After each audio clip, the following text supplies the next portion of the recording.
Q&A session, and I certainly know that I am the only person who's standing in between you and the lunch, so I don't want to extend this. But this is equally important session because we have an excellent set of panelists today to discuss. I mean, they highlighted various technologies and their relevance in Sri Lankan economic resurgence, and they also highlighted the benefits that we can really harness if these are really implemented in Sri Lankan context. Yeah. So we are now in this particular session, in the panel discussion, we want to delve a little bit deeper, especially how we are going to talk about two main things. The first, we are going to talk about the policy requirements and what are the infrastructure requirements that we really need in this country so these technologies can be implemented, can be really part of our industry. So that's one of the key aspects that we are going to discuss about. And of course, we have a very vibrant community here. We have a lot of academics, industrialists, technologists, and a lot of young researchers, and also researchers who may be young at their hearts.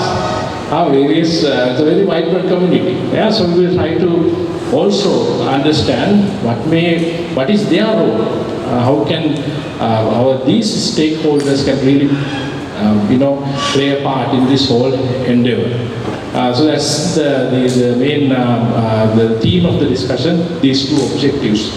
I guess I'll basically follow the same order as the presenter delivered their speeches. I want to really first ask this question from Dr. Nishan. Now,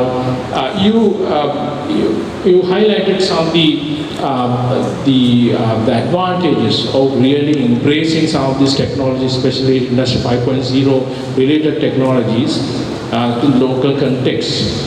And we all also understood that to really harness the true potential of these technologies, we need to have good collaboration between various stakeholders. Yeah?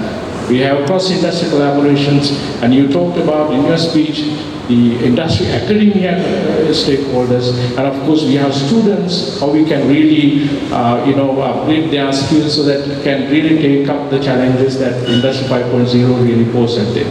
So can you share some insights? So where especially the government role, policy requirements, really to propel Sri Lanka, especially in this journey.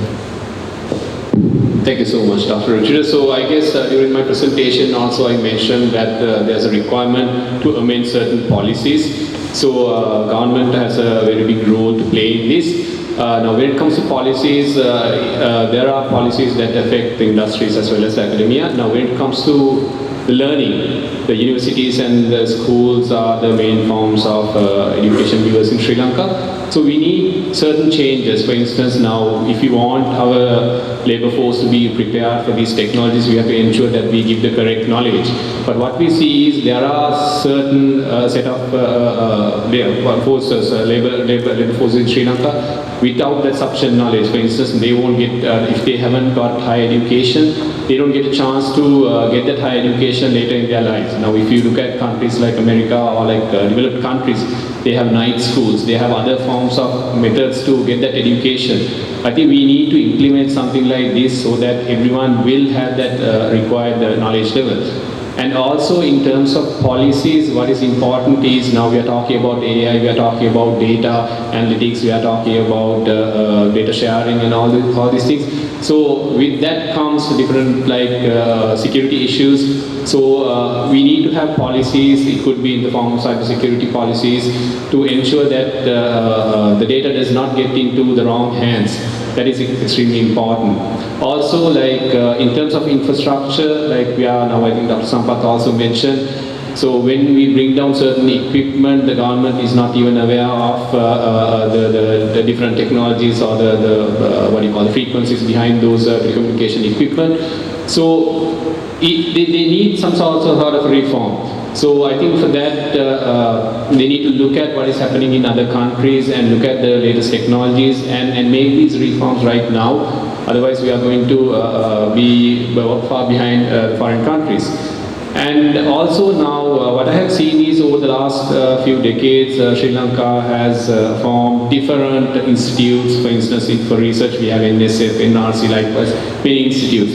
For industries also, there are different institutes, and they look at research aspects separately, they look at collaboration separately, but there is no cohesive approach. So this is also very important, where they bring all these different institutes together and come up with a single policy where like everyone is working towards one particular outcome. So these are some of the things I guess that is important, and these are things that the government needs to play a vital role in. Thank you very much. That's very insightful. Okay, so let me then a little bit into some of the points that Dr. Sampath highlighted. So you actually delivered an excellent presentation how data communications, various new technological approaches, telecommunication can really revolutionize some of these things. And we also understand the data and information is going to be a very pivotal section, a pillar in this whole endeavor. Now, however, the some of the application that you share, I mean, when you see that, it becomes, at least to us, it seems very trivial. Like the example you showed about the public transportation, how we can really use the data, the infrastructure to facilitate that type of thing, and also the utility monitoring and all that. Right? There seems to be, even with the available technologies, it seems to be pretty implementable. But we are still we are waiting to see some of these results. So where is this? What is the missing link for these to be implemented, and how So where do you see these gaps, and how we can, as a country, we can really try and mitigate some of these challenges in our society? Thank you, Dr. Ruchira. So I think if you take those two examples, the first one, public transport. In Sri Lanka, we have a kind of a fragmented service. So if you take private buses, so they are owned by different owners. So you can't enforce a uniform policy. It's very hard. So I think one entity that can influence this is the government. The government has to take a very active approach in kind of making this whole union and create a public service, public transport service that uses a common set of services. That's one of the key things that the government and policy holders can make. And in terms of utility also, in Sri Lanka, it's the government that kind of runs most of the utility services, especially CEB and water board, unlike in other parts of the world. So again, the government has to take some active approach in terms of getting more and more active kind of technologies into these services, such that it can collect data and make things smoother. So you think it's primarily this problem is primarily the lack of policy, or do you think there's a technical element also that's missing, or cultural element also that's missing in terms of adaptation of these new technologies? Well, I think mainly it's policy. Technically, I wouldn't see much of a problem because we can adopt technologies quite fast. If you give them enough resources, it can be adapted very fast.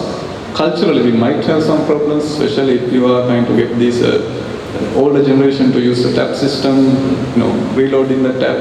There might be issues, but none of this can be, these are not non-solvable problems. It should be all right. Regionally, do we have some good examples? Some countries who's very progressive in this aspect. Can you share some examples? Yeah, I think most of the countries like Malaysia, Indonesia are very progressive in these approaches. And India, many parts of India is progressive. India is a very huge country.